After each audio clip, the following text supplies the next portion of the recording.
Welcome back to Appleseed Farm, Mrs. Gilmore's second graders. This is the second section, chapter 9, and this one is called Friends. Don't you love your friends? Slowly, the Bartletts tamed the wilderness. Each year they thought less about their old life back east with its friends and comforts. The east was beginning to come to them in the shape of both friends and of comforts. The friends were the best, of course. The summer after Johnny Appleseed's second visit, a covered wagon lumbered up to their door. Out tumbled the Johnsons, and for Ada, that ended the loneliness of the frontier. The Johnsons were planning to go farther south, but they stopped to camp for one night at the Bartletts' home. It had been so long since Ada had seen any boy or girl except Ned that at first she was tongue-tied. And 12-year-old Emmy Johnson was so tired that all she could do was stare. Like a great pink and white doll with yellow braids, Ada thought. But after a huge meal of cooked trout and potatoes and fresh cornbread with honey and maple syrup, the Johnsons revived. Emmy wanted to see everything about the place. She had a contagious giggle, and soon Ada was laughing, as she had not laughed since she left her friends back in Boston. Mrs. Bartlett, watching the girls, hoped that the Johnsons would decide to settle near them. She bragged to Mrs. Johnson about how healthy the climate was and what fine vegetables she had raised last year. Meanwhile, Ned was making friends with the Johnson boys. They were big, husky lads, older than he was, but when they saw how he handled a rifle, they accepted him as their equal. Mrs. Bartlett told Nils Johnson about what was happening in northern Indiana. The new stage line between Chicago and Detroit is going to make this part of the state mighty valuable, he boasted. Yes, sir, I expect the price of farmland to shoot way up in a few years. Then you'll be lucky if you own something around here.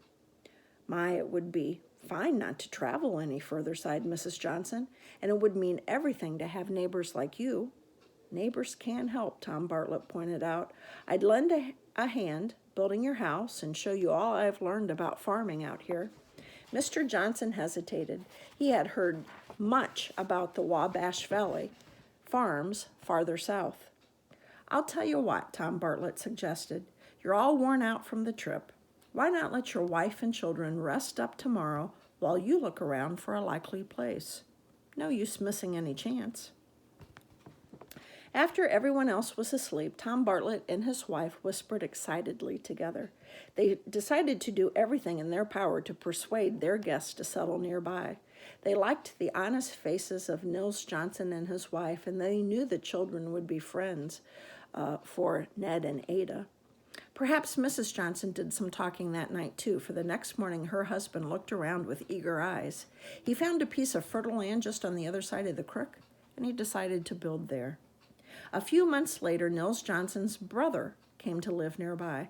Now with 3 families, the region began to look settled. Gradually, more settlers came. Mrs. Bartlett did not want other folks to be lonely and forlorn as she had been. She invited the settlers' wives to quilting parties where they not only made their bedding, but enjoyed themselves as well. Ada asked the young people to molasses candy poles. Ned and the Johnson boys carved sleigh runners for the wagons, and when snow blocked the trails, they called for their guests and delivered them in style. And Mr. and Mrs. Bartlett began the custom of inviting each new neighbor family on their first Thanksgiving on the frontier to join the Bartlett family. Whatever our hardships, Tom Bartlett declared as he carved the wild turkeys and crowded the plates with the abundance from his fields, they are light compared with those of the pilgrims who started this custom. As more settlers came, the wilderness retreated. Only a few miles away from the Bartlett farm, a store opened one day, as Johnny Appleseed said it would.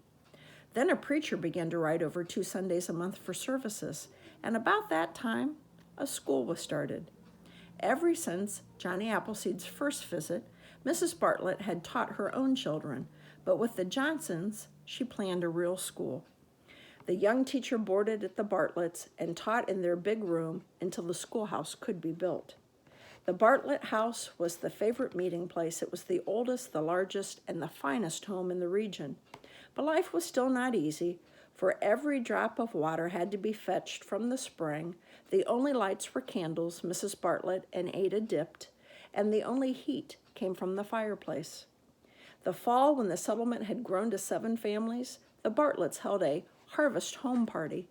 A few weeks earlier, Mrs. Bartlett had traded a bag of wild turkey feathers to a peddler for a piece of calico strewn with pink rosebuds. She sewed and cut the material into a dress.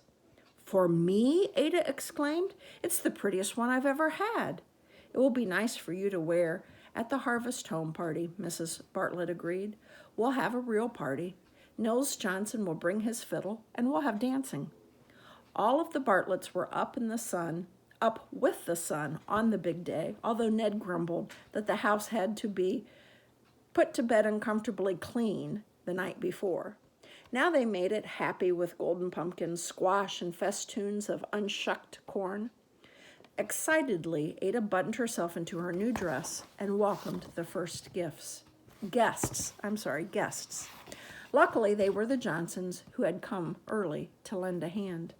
Mrs. Johnson helped arrange the platters of meat and the cakes and the pies which the women had been baking for days. Deer meat was growing scarce around the settlement, but Ned and the Johnson boys had brought in plenty of game from the prairie woods. The day rushed by like a dream, a noisy one filled with loud laughter and hearty voices, singing and square dancing. At noon, the men set up long tables under the trees, and everyone ate his fill of the good food. As they sat about afterward, they all agreed that folks could do pretty well for themselves in the Indiana backwoods. And here's a sketch that says, "At the Harvest Home Party." You can see everyone having a good time. And of course, that chapter makes me think of how far the Bartlett family has come when they were so sad and lonely. And just a few years later, just as Johnny Appleseed said, their lives are enriched again. All right, that's enough for that chapter. Enough reading for today.